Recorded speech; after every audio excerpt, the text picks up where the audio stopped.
Happy Friday to you, and welcome to the Agent Survival Guide podcast. This is our Friday 5, where we bring you at least 5 headlines, important things that happened this week that you should know about. I'm your host, Sarah Ruppel. It is January 26th, 2024. We're getting ready to close out the month, and we've got a couple of updates for you this week.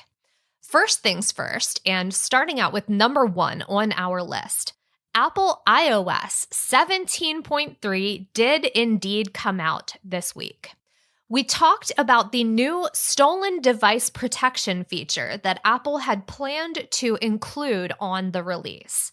Apple has labeled iOS 17.3 with an Update Now warning because in addition to the new stolen device protection feature, there are also several security fixes included. Apple mentioned that what they've fixed was in response to real-life attacks, but they're not commenting on what those attacks were. But the TLDR here, if you're on iOS 17.2, update to iOS 17.3 as soon as you can. You will get access to stolen device protection, collaborative Apple Music playlists, and playlist emoji reactions, AirPlay 2 in compatible hotels, AppleCare, crash detection, and TV show and movie wish lists. If you've already downloaded iOS 17.3, turning on stolen device protection is as simple as navigating to settings, selecting Face ID and passcode if you have Face ID. If you have a home button, you'll select Touch ID and passcode. And then regardless of what type of phone you have, you'll enter your passcode to get into those settings and then scroll down and tap Turn on Protection. It is that easy. Number 2, last week we mentioned that we would give an update on the Rabbit R1 when we got more details on how the device works. If you didn't hear that mention, we will be linking to last week's episode in the notes. To recap a little bit, reviewers weren't quite sure how the device would be able to keep user data private. And then beyond that, there was the issue of connectivity and how Rabbit and Teenage Engineering could offer a device for just $200 that would need to connect to the cloud as well as other devices. Turns out that call for concern was warranted, and we got a few more details around how the Rabbit R1 will work.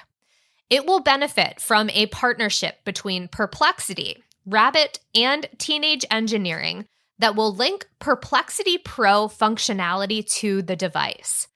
In its debut, the Rabbit R1 was said to use a large action model to do its work, but it will apparently also use a large language model to answer user questions and fetch those answers.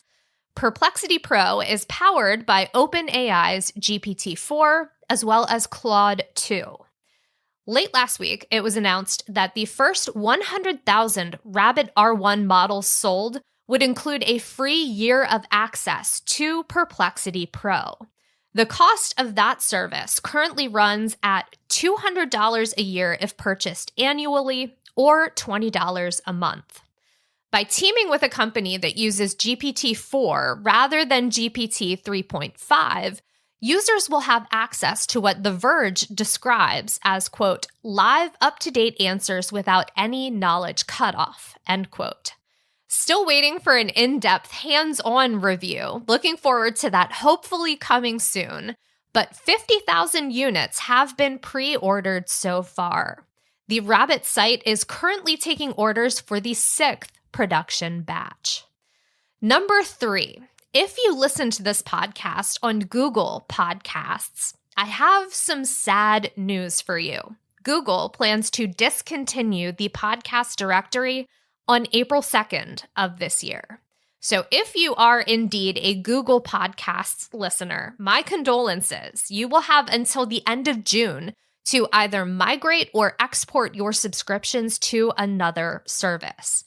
Google is hoping that's going to be YouTube Music, the place where they've decided RSS feeds will live on their variety of platforms. And that makes sense. Taking a look at the app a little more closely, it's pretty simple, along the same lines that Google Podcasts was a pretty simple podcast app. Suggested content is calculated differently on each of those apps, though. I looked at the business podcast suggestions in both apps, and while there was a little bit of crossover, there were some completely different podcasts as well. Now, if you like the simplicity of Google Podcasts and you already use YouTube Music, that might be the transition for you. But there are quite a few different podcast directories out there. I've mentioned before that I listen on Spotify, mainly because it's convenient. It's very easy to go back and forth between podcasts and music. And then there's the fact that I've been listening to Spotify and subscribed to it for quite a long time, probably at least 10 years at this point. And the thought of having to switch over all of my subscriptions and playlists, that is just absolutely daunting. So there's Spotify, there's Apple Podcasts for all my fellow Apple fans, and then there's Podbean. That is who hosts our podcast. They've got a decent podcast app for both iOS and Android, as well as a web version. So think about that if that is something that's important to your listening habits. You can also find our podcast on Podchaser, TuneIn, iHeartRadio, Pocket Casts, Deezer, Castbox, Overcast, Amazon Music, Player FM, Listen Notes, Podcast Addict, AntennaPod, and Boomplay, just to name a few. If you would like us to review some of those apps and kind of give you an idea of how you may want to switch, let us know. It has been a while since we took a look at the top podcast apps out there and really dug into the features, and I'm sure that a lot of those apps have been updated. We will also be linking to a resource from Google that outlines how to migrate your podcast shows to YouTube Music. So if that's your plan, definitely check out how that process works. And then there is also a resource for a few of the directories that support something called an OPML import. That is short for Outline Processor Markup Language, just in case you were wondering. I know I was. We'll be linking to an article that documents how to do that on Pocket Casts, Podbean, Player FM, Podcast Addict, and Overcast. If you're looking to migrate your data to Spotify, you can use a third-party pod importer to do that. The process is a little bit more complicated because you have to manually check off each podcast that you would like to follow on Spotify as you import your list. And then, of course, with it being a third-party app, you'll have to give it access to your Spotify. So just be aware of that. Spotify does have a setting that allows users to remove integrations and sign out from all devices, just in case you decide to go that route. If your plan is to pick a new directory and handle that migration manually, you can definitely do that as well. It's just going to take a little bit more time and definitely some patience. Number 4, this year at tax time, when you go to file your taxes, you might get a little bit of a boost in your refund. And in a somewhat ironic twist, it's all thanks to inflation. Last year, the Internal Revenue Service made some adjustments to a few provisions because of inflation. The standard deduction was increased, and they bumped up tax brackets by 7.1%.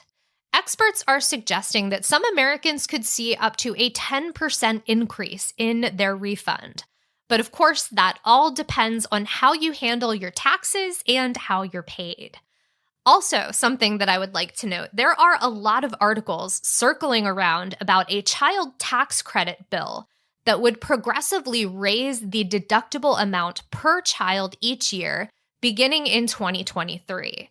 Just want to mention that Congress has yet to approve that bill. Some are hopeful that it will happen soon, but it has not happened yet. And regardless of when that approval goes into effect, the IRS begins accepting and processing federal tax returns on Monday, January 29th. If we hear anything about that bill going through, we will definitely report back on it here in a future episode.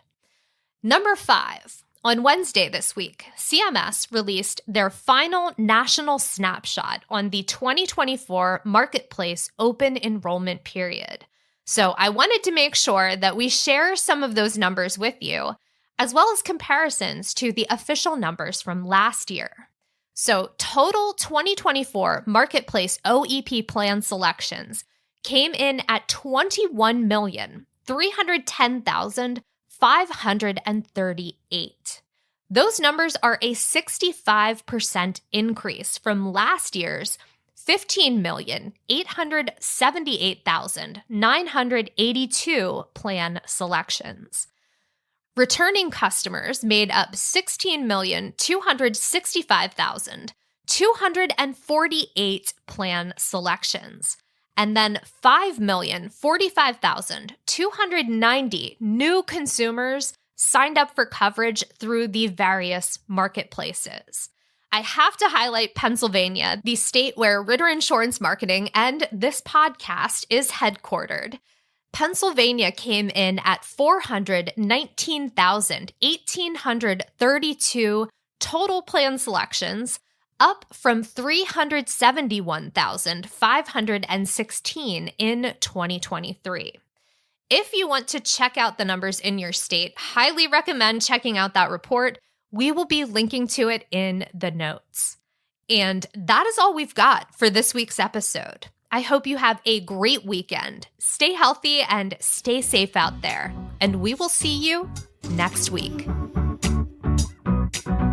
The Agent Survival Guide podcast is a production of Ritter Insurance Marketing, an integrity company. This episode was written and produced by me, Sarah Ruppel. Script editing and fact check by Tina Lamoureux. Podcast design by Urban Rivera. Artwork by Vivian Zhao. Follow along with us wherever you like to listen.